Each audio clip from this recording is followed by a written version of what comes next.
Welcome to the Juice Box with Juice Springsteen, covering the week that was in professional wrestling.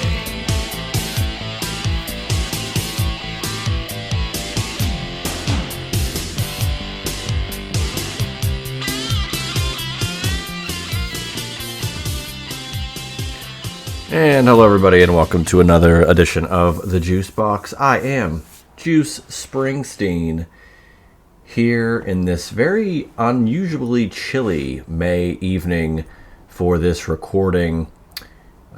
We are just a week away from Backlash. We've got about, 3 weeks away from AEW Double or Nothing.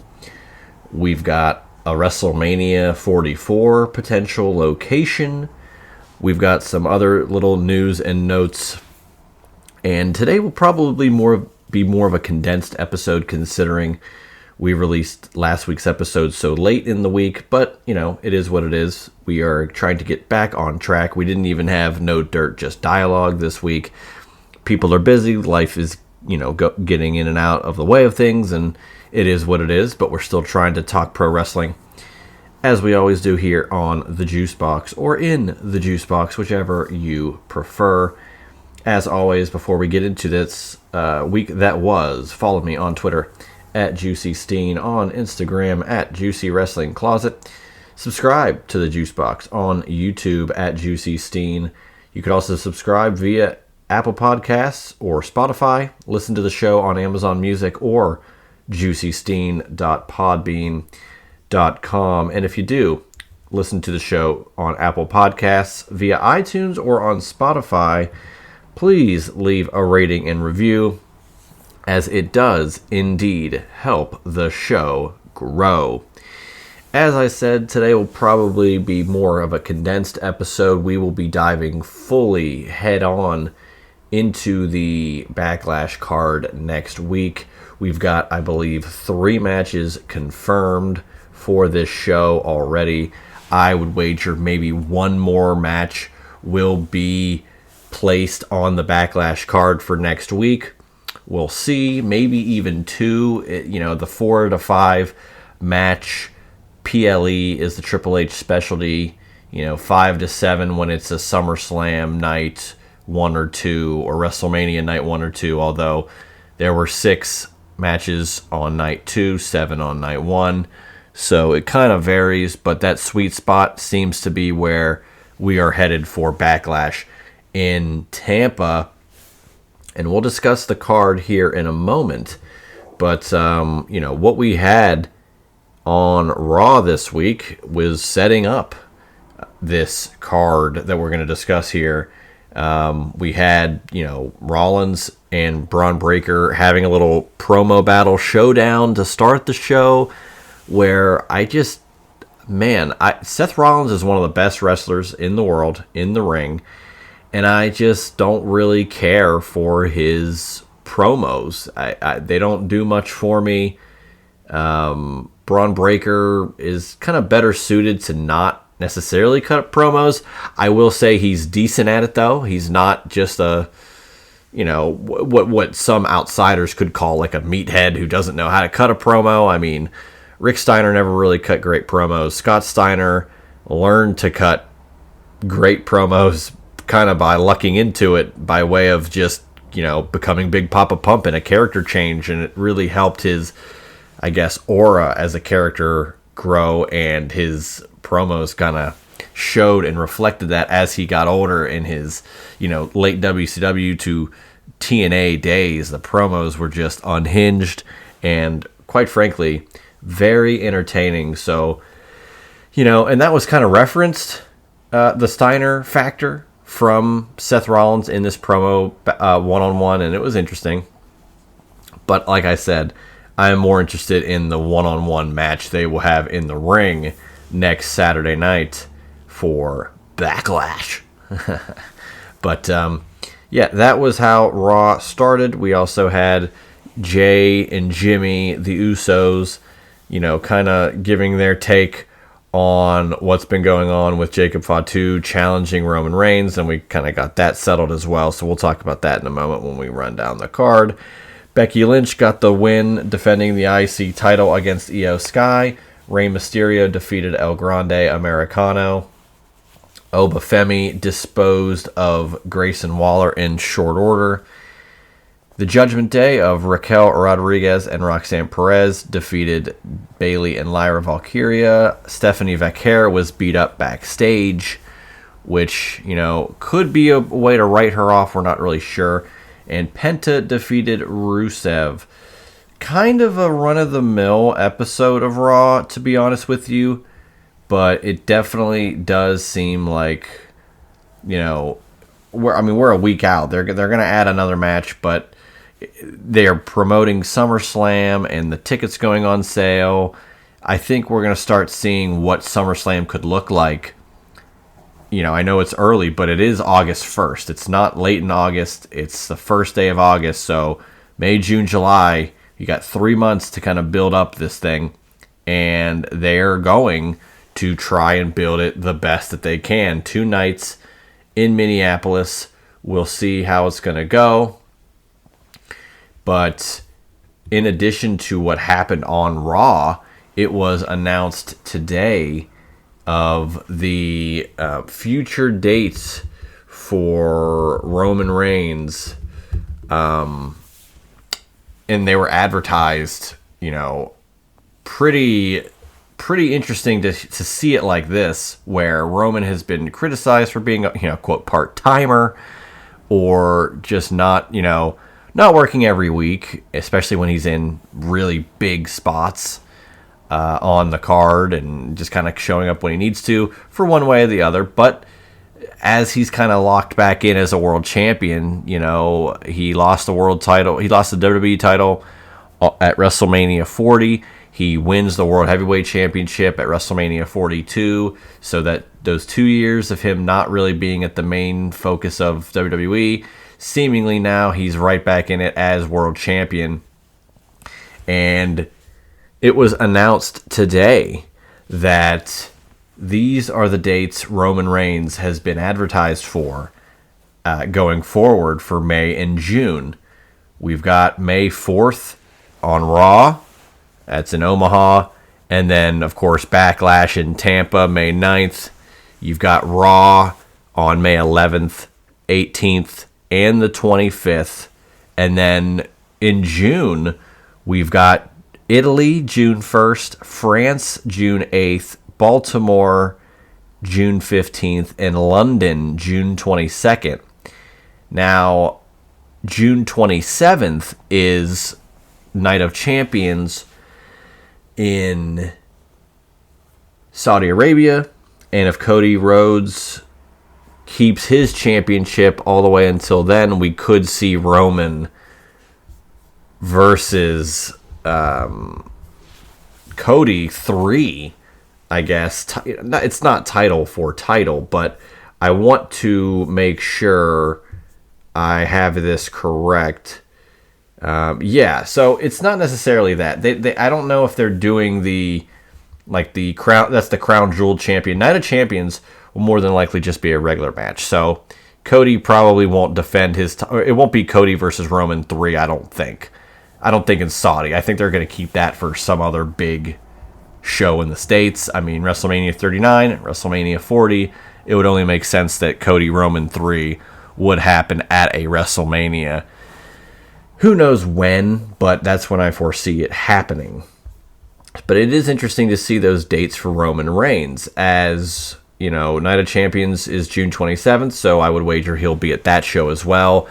And I gotta believe he'll be on a couple of dates leading up to August 1st for SummerSlam in Minneapolis. But, I criticized this on Twitter. This is great and all, and I'm happy to see Roman on all these dates, and I love that they do the international tour in June. That's going to be awesome. I love the Netflix international, 2 p.m. start time for those Raw episodes. I love that stuff.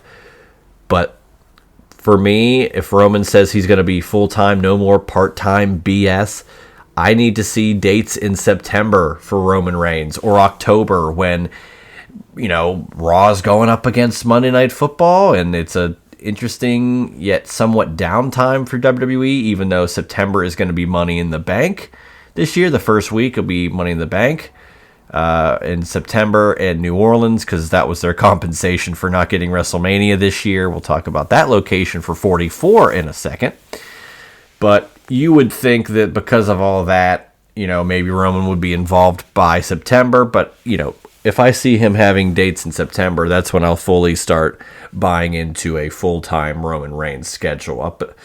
Until then, it's nice to see him in the summer, but I have a tough time thinking he'll continue this all the way throughout the year without taking some significant time off. But I'll let it play out. I'll see what happens. I'm not just going to rag on the guy for he's making these dates. He's going to be on pretty much 2 months straight, May and June. So I'm looking forward to all that, and I like to see where this goes with Jacob Fatu. I don't foresee Jacob winning the match.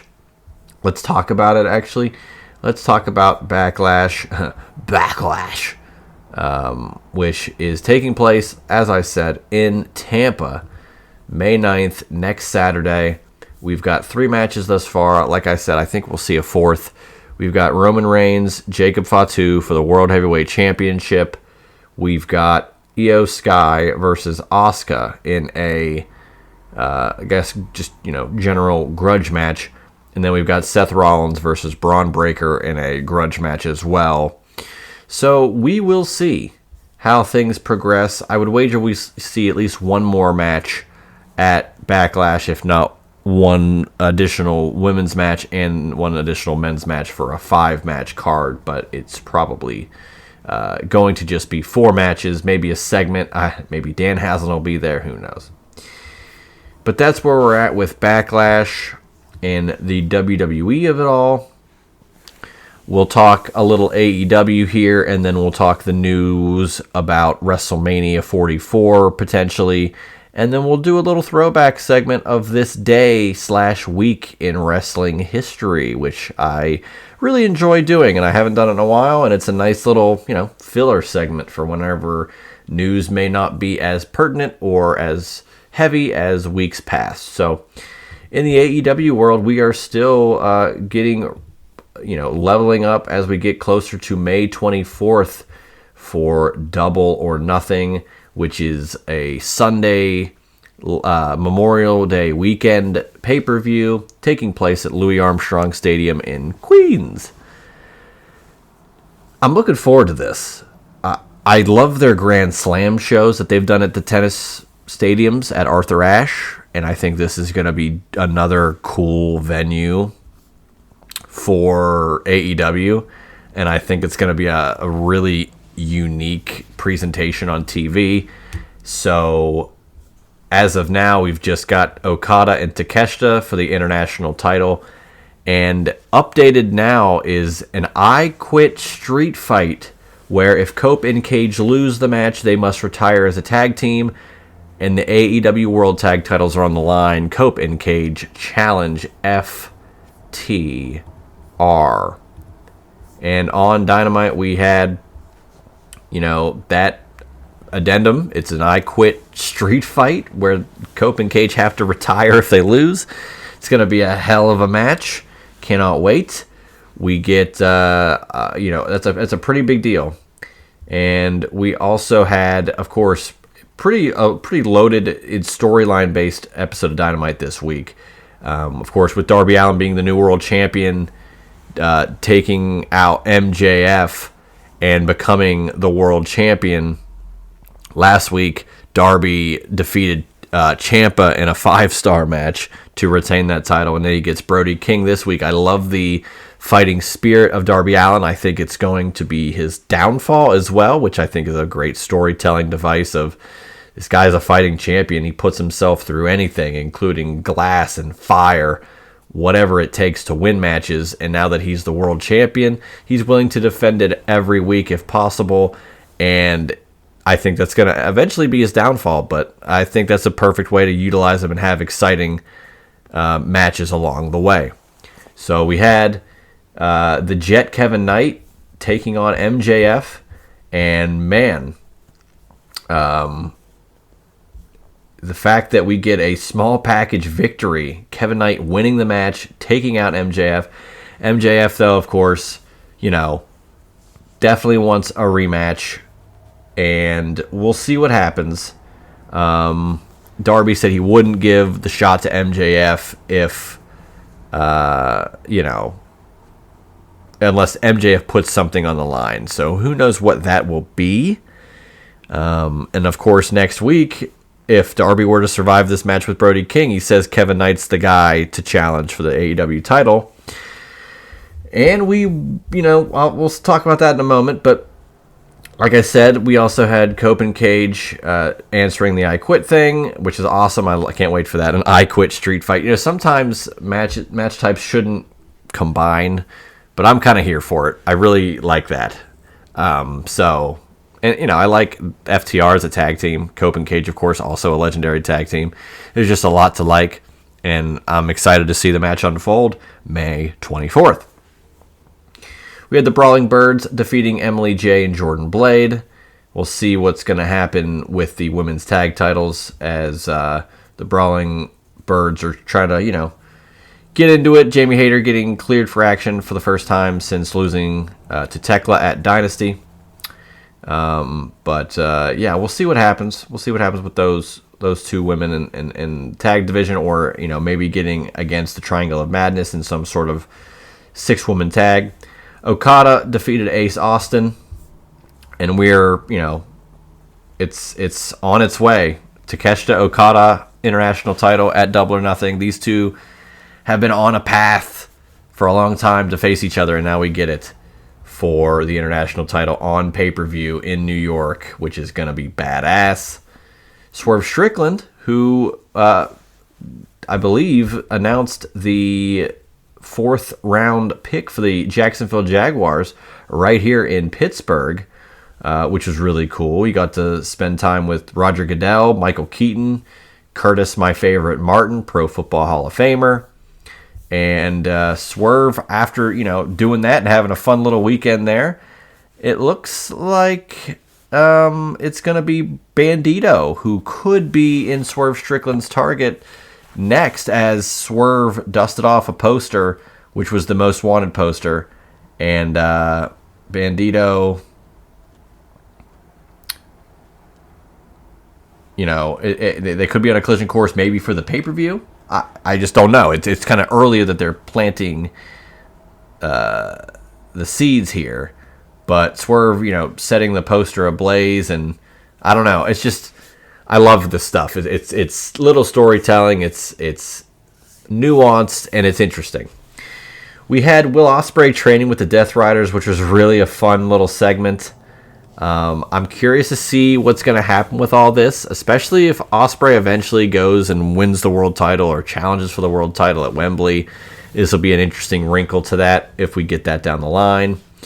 Cope and Cage defeated Roppongi Vice and then forced Beretta to say I quit, which I love that. This is classic storytelling for an I quit match. Jericho got his ass beat from Ricochet and The Demand, so who knows if we'll get some sort of 6-man tag at the pay-per-view.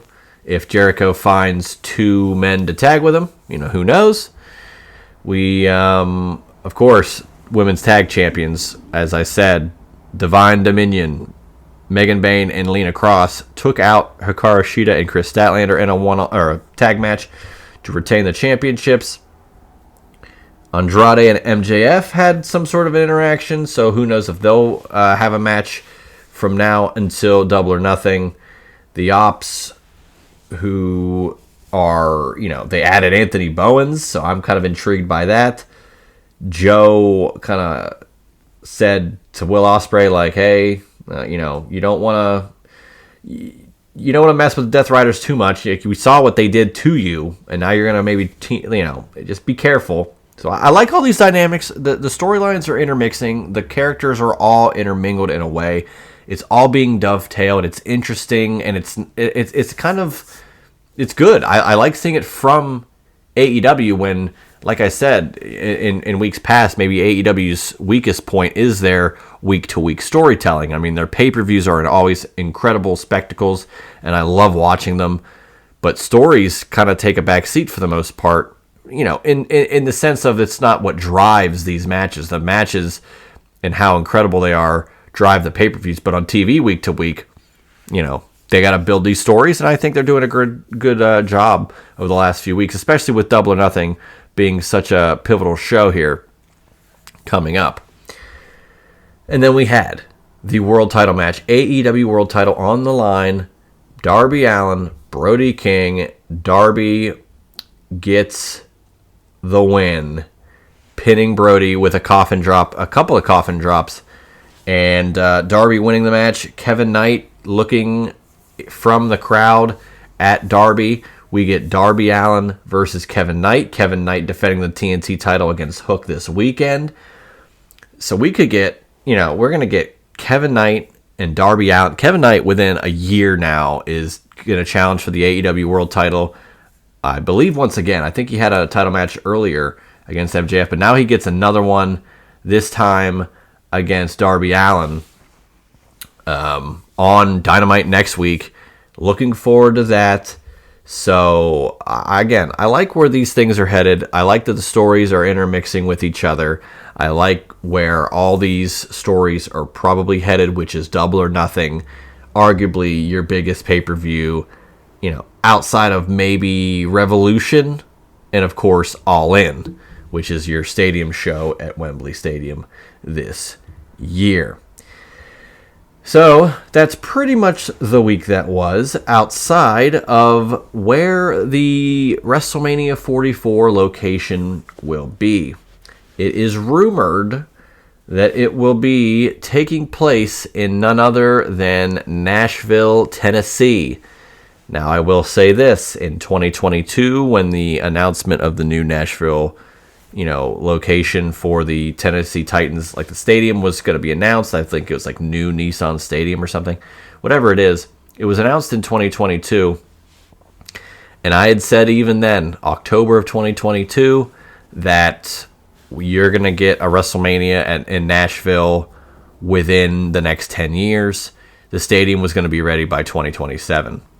And in 2023, it was rumored that maybe the 2027 Mania would be there.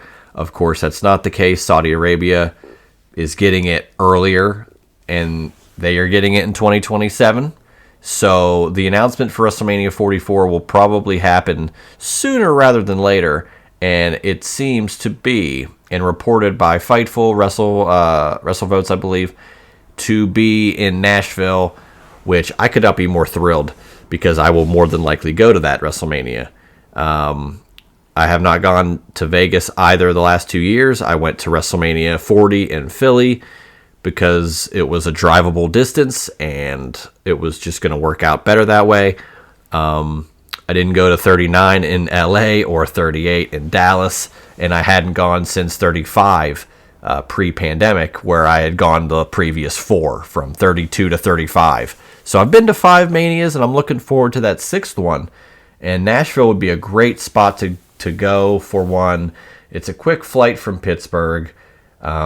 It's Broadway area is Bourbon Street. It's Vegas. It's party atmosphere pretty much all year. And you add WrestleMania and it's in a March or April, where it'll be pretty solid temperatures at the time.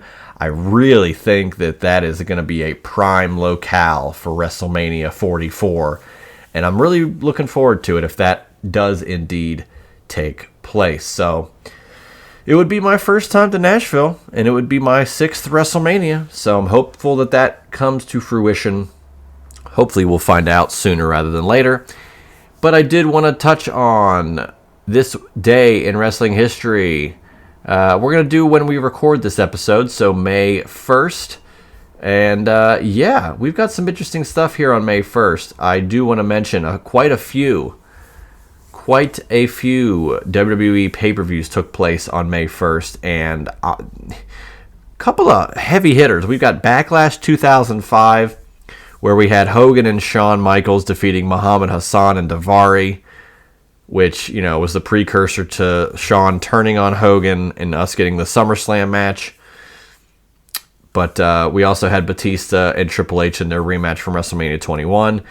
In 2006, May 1st was the infamous Joey Styles worked shoot promo where he said, he quit Monday Night Raw by saying he wasn't good enough to call Backlash. And, it was a pretty interesting angle. And, of course, this was designed to get him off of Raw to call ECW and its revival. So I love that. And that was on May 1st. May 1st, 2011, this is Extreme Rules 2011. This was fascinating because, of course, you had Miz, Morrison, Cena, Triple Threat. You had a couple of other interesting matches, Orton and Punk in a last man standing match. So this was kind of a run-of-the-mill pay-per-view, but Christian also winning his first world title in WWE, which was an awesome moment in a ladder match. But what a lot of people remember more than that was after this show, John Cena announced to the live audience that Osama bin Laden had been, quote, caught and compromised to a permanent end. And if you're sitting there wondering, why would John Cena say that? Why would that be a thing? Dare I remind you, or lest we forget, that John Cena is the Marine.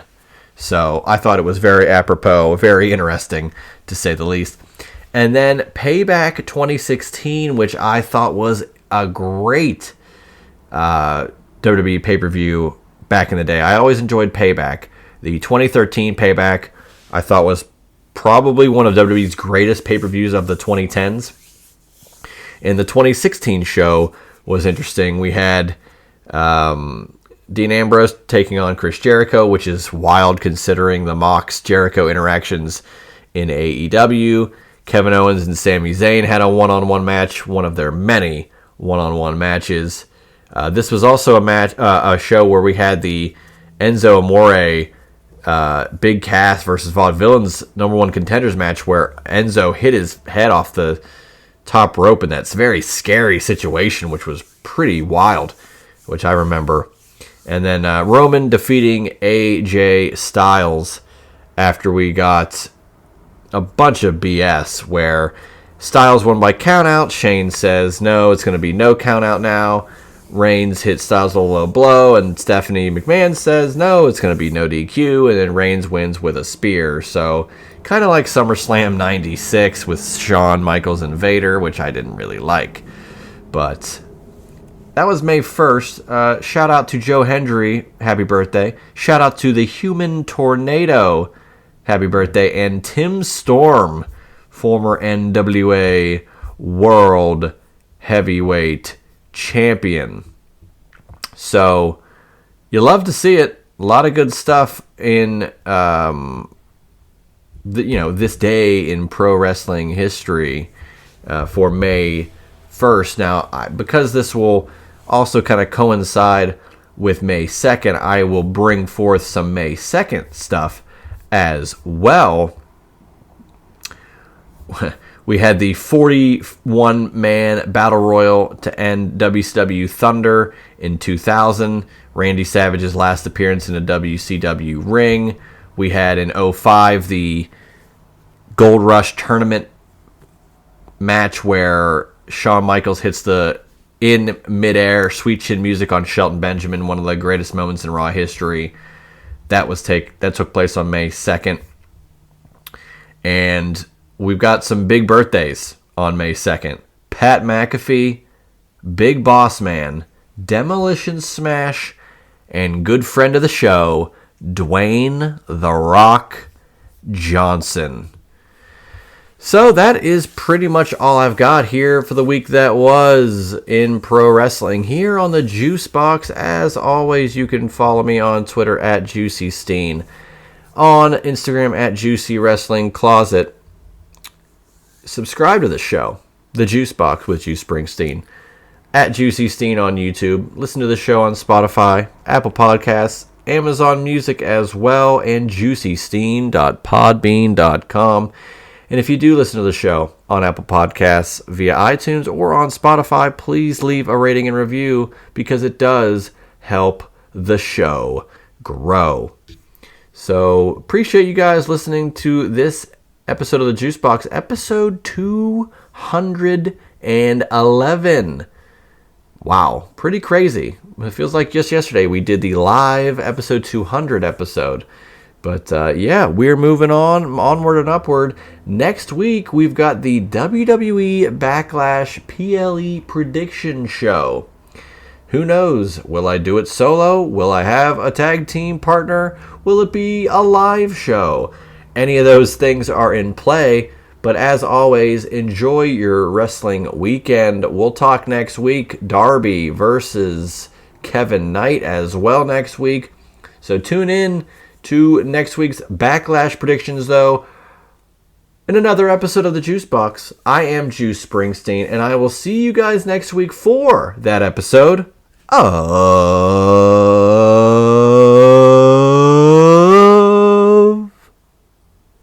the Juice Box.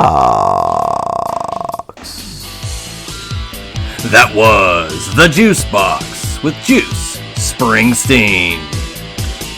Make sure to subscribe to the Juice Box wherever you listen to podcasts.